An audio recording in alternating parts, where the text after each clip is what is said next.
जेव्हा दुर्जन प्रबळ होतात, दुर्जन माजतात, तेव्हा काहीतरी करावं लागतं. जिकडे तिकडे अनाचार अविचार अत्याचार वाढतो, त्यावेळी काहीतरी करावं लागतं. आणि त्यावेळी देवादिकांच्या काळात नारद मुनी होते. आणि हे नारद मुनी काय करायचे, ह्या संकटातून सोडवण्यासाठी स्वतः पुढाकार घ्यायचे. संकटातून सोडवण्यासाठी स्वतः पुढाकार घ्यायचे, विनवणी करायचे. आणि प्रथम काय केलं, जो दैत्य माजला होता, धूम्रवर्ण नावाचा राक्षस जो माजला होता, आता त्याची विकेट कशी काढायची नारदांना माहिती होतं. म्हणून नारदाने त्याला जाऊन पहिला भेटला आणि काय सांगितलं, धूम्रवर्ण ऐक राणा, धूम्रवर्ण ऐक राणा,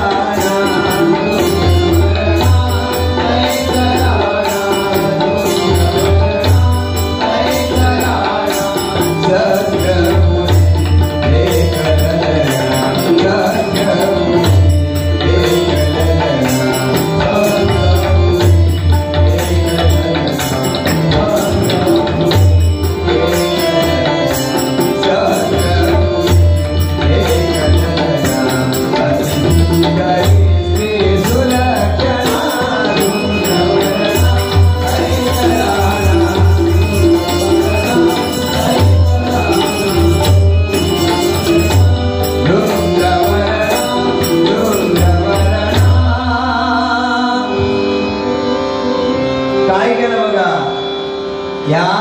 नारद मुनींनी त्या धूम्रवर्णाला जाऊन सांगितलं, अरे धूम्रवर्ण राक्षसा, तुझ्यासारखा या जगात या त्रिभुवनात बलाढ्य कोण नाहीये.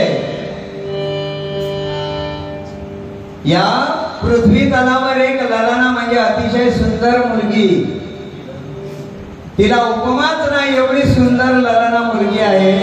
आणि ती तुला मिळावी असं मला वाटतंय. त्यामुळे तिची उपमा नाही आपण कोणाची करू शकत, त्यामुळे ती तू मिळवायची आहे. आणि हे तुला सांगण्यासाठी मी इथपर्यंत आलोय. काय केलं बघा, नारदाची गोड गोड ऐकून या वाणी, नारदाची गोड गोड ऐकून या वाणी, राक्षसाच्या तोंडाला सुटलं पाणी, राक्षसाच्या तोंडाला सुटलं पाणी, आता घेऊन येतो ती राणी माझी, करतो मी राणी माझी, करतो मी राणी माझी.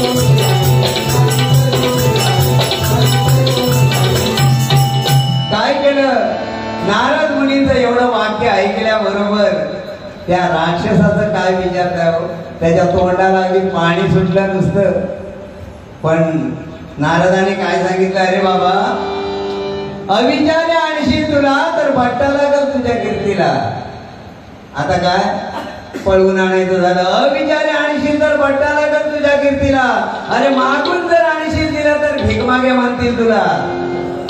काय सांगितलं नारद मुनींनी, कसं चढवलं बघा, मागून आणशील तर भिकमाग्या म्हणतील. तेव्हा नारद मुनी काय सांगतोय, नारद मुनीला विचारलं, नारद मुनी मला सांगा, ही सुंदर एवढी स्त्री मग मी आणू कशी काय.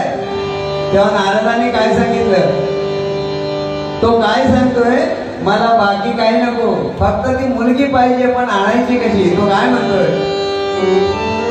नको मला राजवाडा मदनान झालो वेळा, नको मला राजवाडा मदनान झालो वेळा,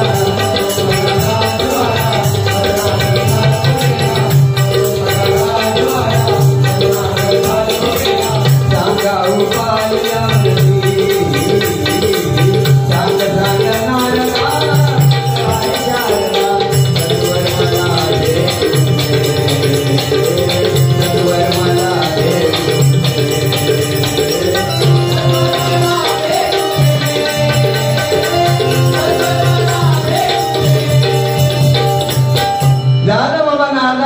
मीठ लावून सांगितल्याबरोबर हा एकदम वेड्यासारखा झाला.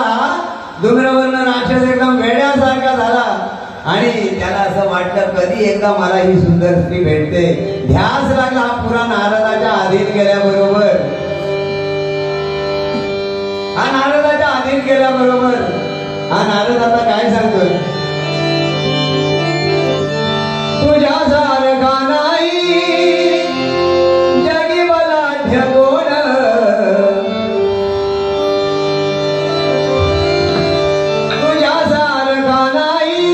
काय सांगतोय रावणाला त्या धूम्रवर्ण दैत्याला, अरे तुझ्या सारखा नाही जगी बलाढ्य कोण, आणि शारदेला राजा लावली आपण, आणि शारदेला राजा लावली आपण, आणि शारदेला राजा लावली आपण, आणि शारदेला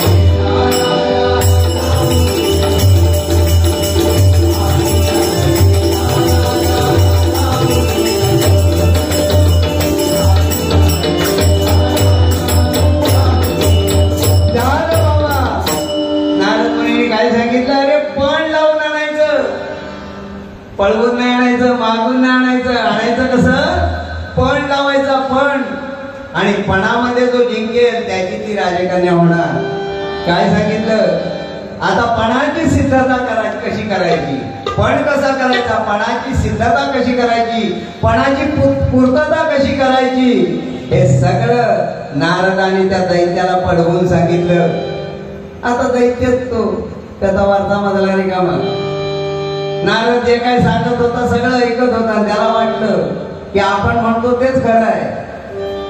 शेवटी याने काय केलं, ह्याने कसलाही मागचा पुढचा विचार केला नाही या दैत्याने, आणि प्रतिज्ञा केली, आणि तर ती शूरसेन राजाची कन्या पण लावूनच आणणार मी घरी. काय केलं बघा,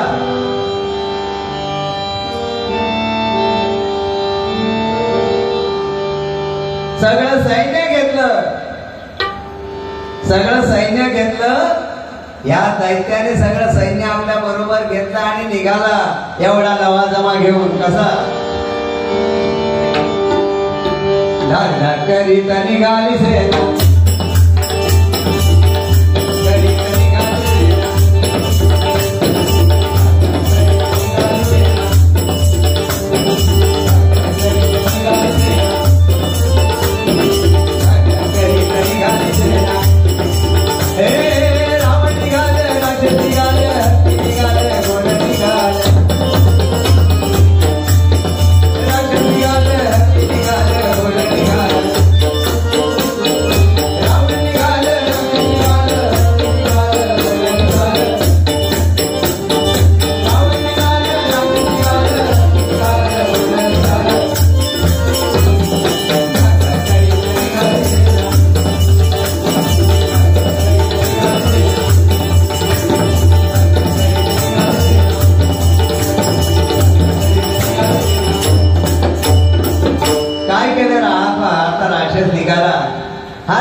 काहीतरी फॉर्मॅलिटीज पाळाव्या लागतात नाही का.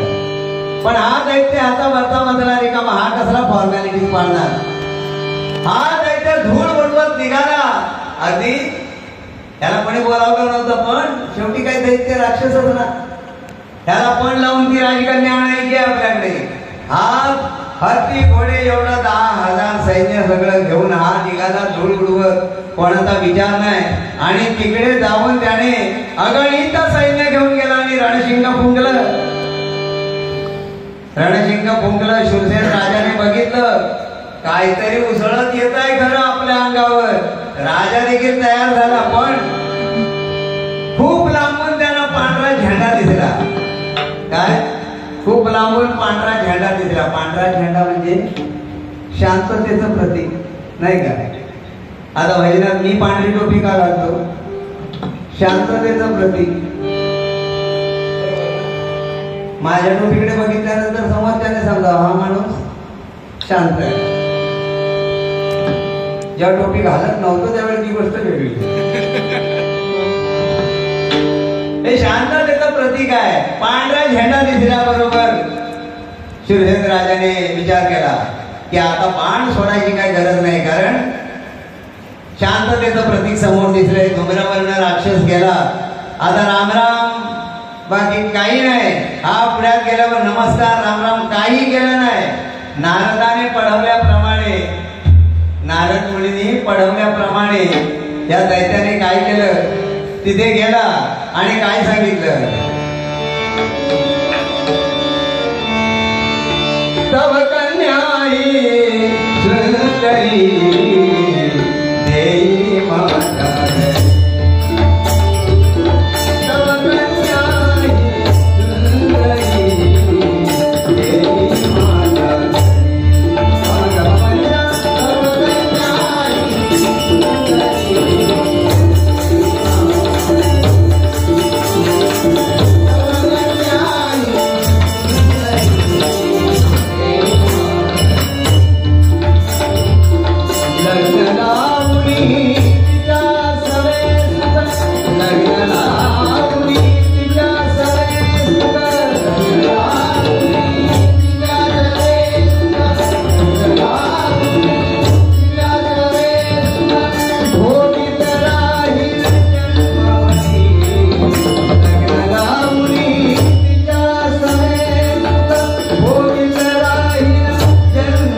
काय सांगितलं?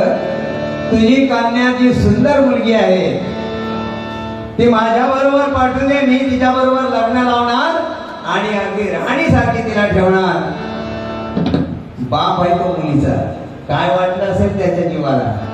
डायरेक्ट येऊन एखादा दैत्य आपल्या मुलीला विचारतोय, मागणी घालतोय म्हणजे काय.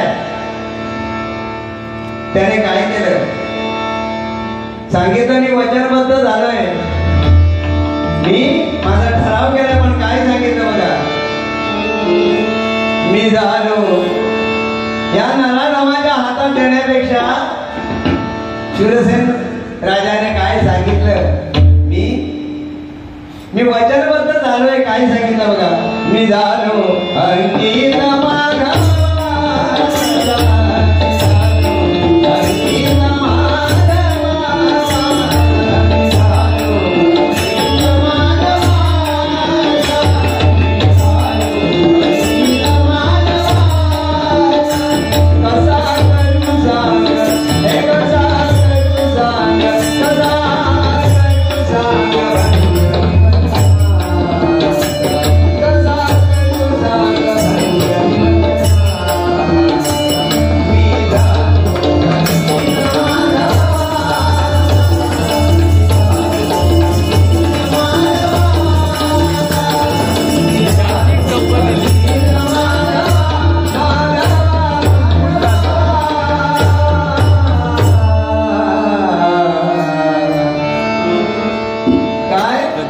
अरे मी वचन दिलंय कोणाला तरी,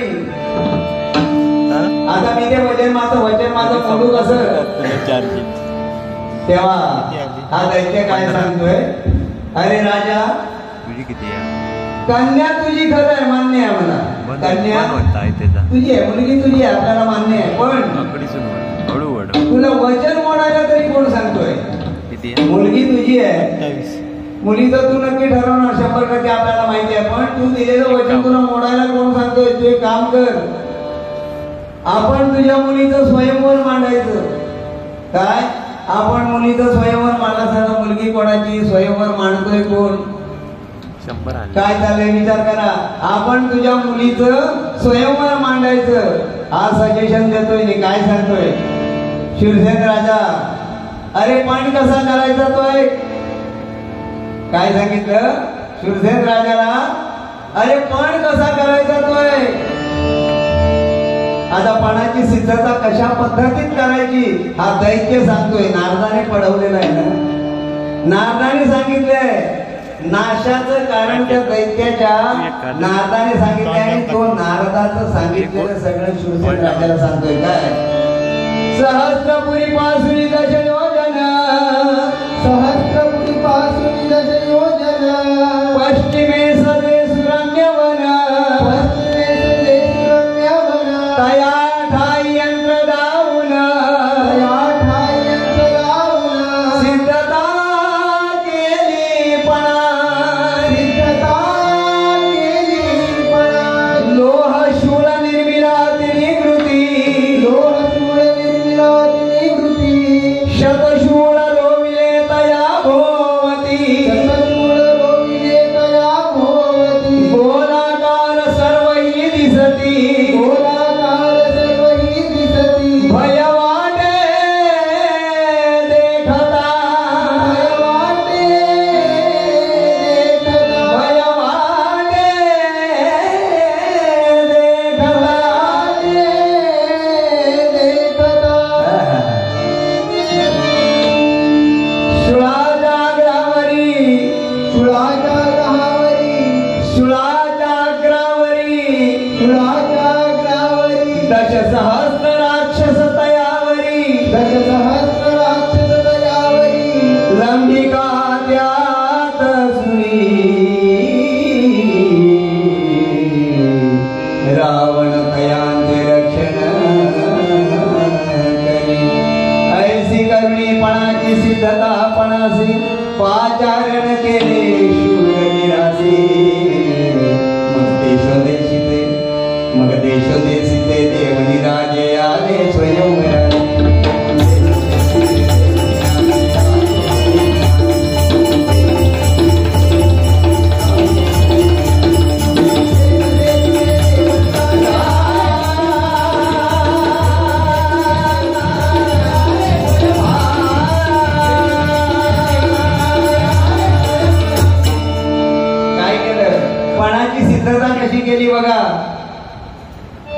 सहस्त्रपुरीपासून दशयोजन त्या ठिकाणी एक यंत्र लावायचं, शतशूळ रोवायचे, त्याच्यावर लंबिका ठेवायची.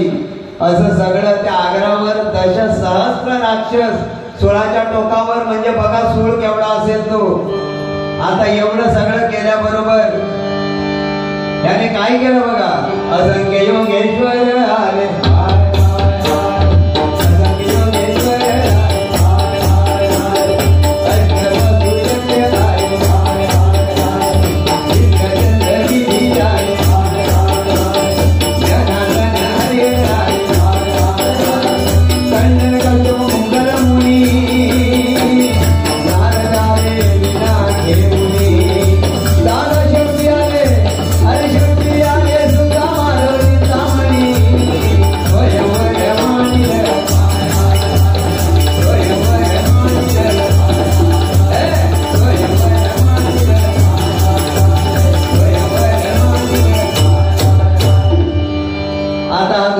राक्षस बाबा प्रबळ होता.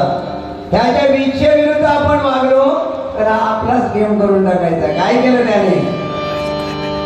आता राजा शूरसेन राजा स्वयंवराला तयार झाला. आता स्वयंवर करायचं. आता दैत्य सांगतो म्हटल्यानंतर त्या पद्धतीने आपण चाललं पाहिजे नाही का. आपल्याकडे समजा एखादा पुढे आला बंदुकीचा धाक दाखवल्याने सांगितलं त्या बॅगेत ते काढून देत, पर्यायच नसतो त्याला. त्याचा धाक आहे या दैत्याचा. आता या धाक बघितल्याबरोबर धुंगरावर्ण दैत्याने त्याच्या इच्छेविरुद्ध काहीच करायचं नाही असं ठरवलं आणि सभा मंडप तयार केला आणि राजे राजवाड्यांना आमंत्रण पाठवली. आमंत्रण पाठवल्याबरोबर प्रत्येक ठिकाणचे राजे राजवाडे यायला लागले. अगदी कुमार सगळे यायला लागले. समजा बायचान्स कोणाचा चुकून चान्स लागला तर म्हणून बिचारे आपले प्रत्येक जण यायला लागले. आणि हे यायला लागल्यानंतर मग तिथे काय त्या मंडपात काय विचारताय. त्या मंडपात रंभा अप्सरा तिलोत्तमा सगळ्या नाचायला सुरुवात केली. कशी. झनका झनका घुंगरू वाले, झनका झनका घुंगरू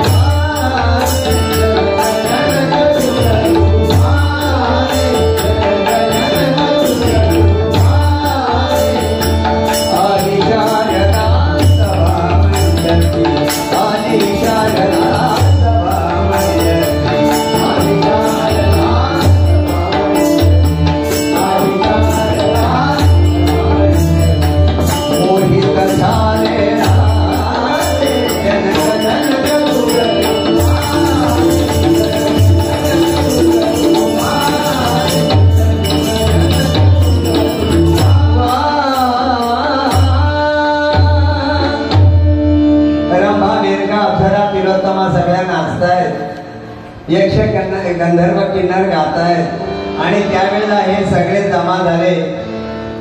आता तिकडे जमा झाल्याबरोबर सगळीकडे शांतता पसरली आणि मग दवंडी पिटली गेली. काय दवंडी काय पिटली गेली लक्षात घ्या. जो असेल वीर ख्यातिवंत, जो असेल वीर ख्यातिवंत, उड्डाण करुणी गगनात, उड्डाण करुणी गगनात, साऱ्या सुरांचा करोनी अंत, साऱ्या सुरांचा करोनी अंत, रावणाशी मारावे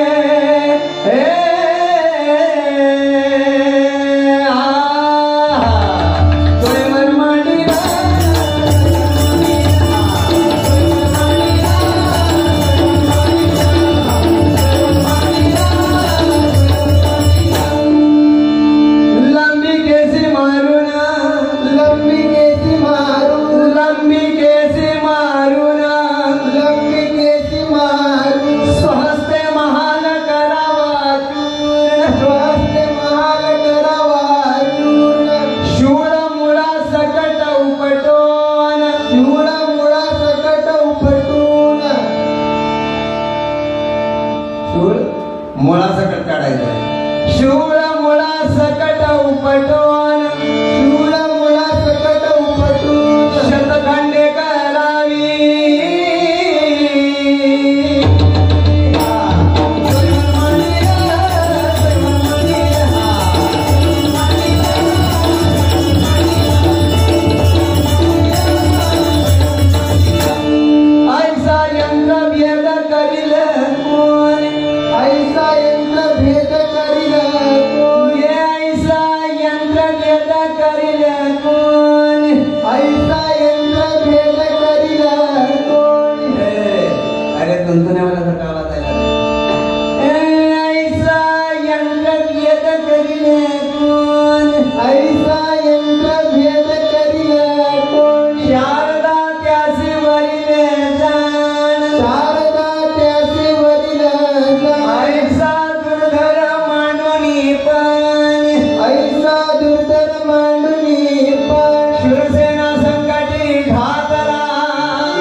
गगनात उड्डाण करायचं, असुरासहित रावणाला ठार मारायचं.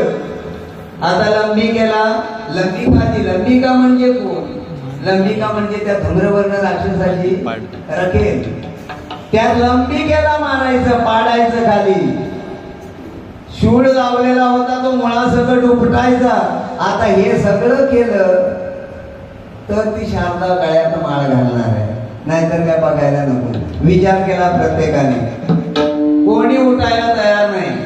राजे राजवाडे एवढे बसले होते, कोणी उठायला तयार नाही, कोणी बोलायला तयार नाही. शेवटी राजाच्या मनात आलं, अरे सगळे ठप्प झालेत की काय, कोणीच तयार होत नाही का? इंद्राला थोडी लाज वाटली. मग इंद्राला थोडी लाज वाटली आणि इंद्र लाज वाटल्याबरोबर इंद्र अगदी सरसरून उठला. वाटलं त्याला पण काहीतरी आपला पण चान्स लागेल की काय, म्हणून इंद्राने काय केलं, ये मुनी जाड इंद्र उठला घेऊन यवज म्हणे बेगिन येते गगनात उडाला.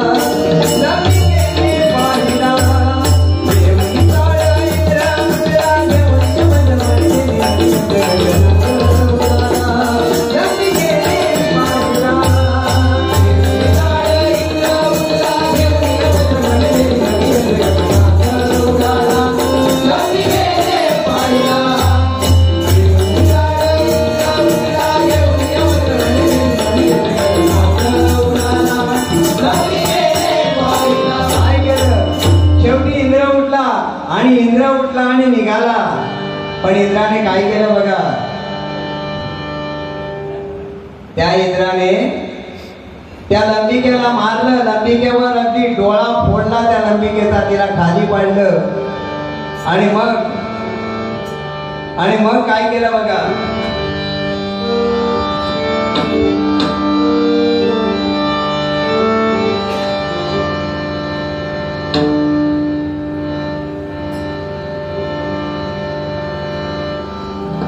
पण त्या लंबिकेला मारल्यानंतर 10,000 जे राक्षस होते त्यांनी काही इंद्राला पुढे यायला दिलं नाही. शेवटी इंद्राचा पाय पाठी गेल्याबरोबर शंभू महादेव आले. त्याने काय केलं,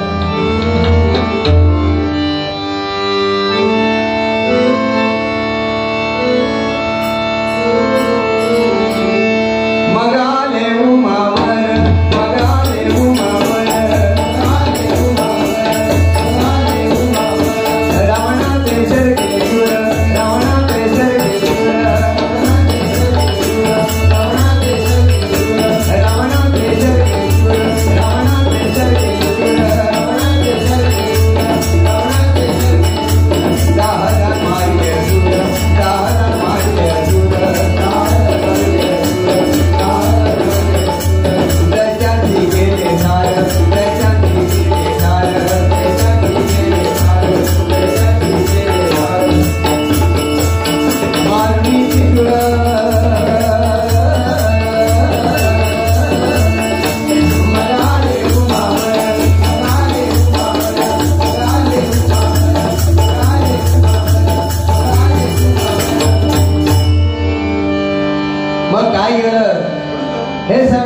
पुढे आल्यानंतर ह्यांचं काही चाले ना. तेव्हा मग हा राजा हा दैत्य काय म्हणायला लागला, मला कोणी असुर म्हणो, मला कोणी असुर म्हणो, मला कोणी असुर म्हणो,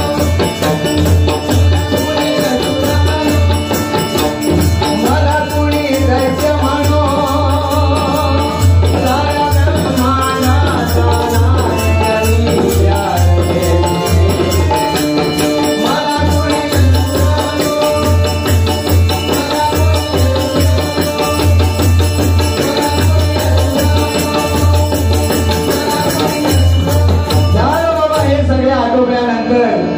सगळे थकल्यानंतर धूम्रवर्ण स्वतः उठला आणि काय केलं, उडाला गगनात,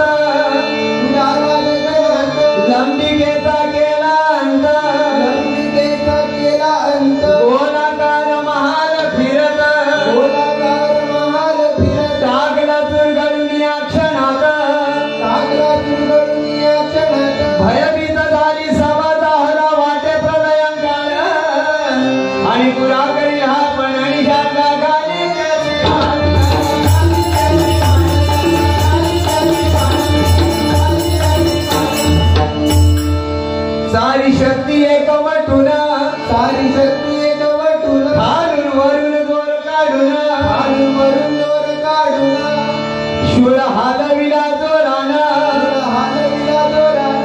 सुडाला बाहेर उपटून सुडाला बाहेर उपटून हात निसटला हात निसटला हात निसटला हात निसटला जाऊनी गुजरा मागच्या द्वारी आणि कळाला गती फार दैत्या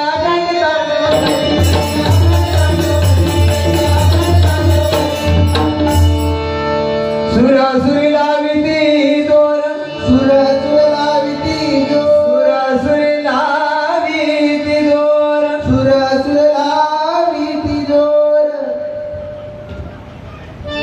दैत्य लोळे धरणीवर दैत्य लोळे धरणीवर दैत्य लोळे धरणीवर दैत्य लोळे धरणी दुःखी झाले नारी नर दुःखी झाले नारी नर आता काय झालं हा असुर दैत्य हा तो सूळ घुसल्याबरोबर जमिनीवर पडला मग काय जे ऋषीमुनी होते ते बोलायला लागले मग मदती ऋषी आणि मुनी मग मदती ऋषी आणि मुनी एक बालक चिंतामणी एक बालक चिंतामणी साऱ्या ब्रह्मांडाचा धनी साऱ्या ब्रह्मांडाचा धनी शरणागत येऊनी म्हणे गणराया मदसी तारी आता कळाला गती फार दैत्या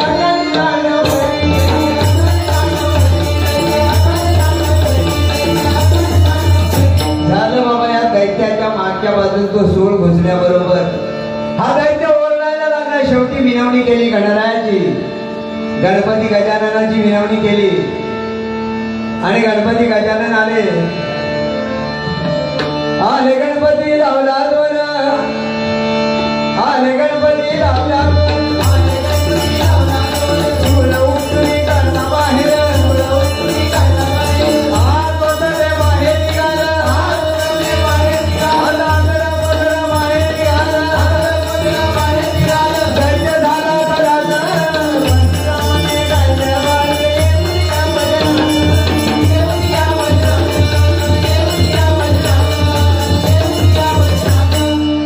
झालं बाबा अशा पद्धतीने त्या दैत्याच्या मागच्या दारात गुजलेला शूळ या गणपतीने काढला आणि म्हणून ते लग्न शारदेचं गणरायाशी झालं चिंतामणी नवे माळ शारदा त्याची झाली माळ लग्न सोहळा अति सोज्वळ त्याच क्षणी दाहला शुभ मंगल सावधान सावधान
आणि या ठिकाणी आमचं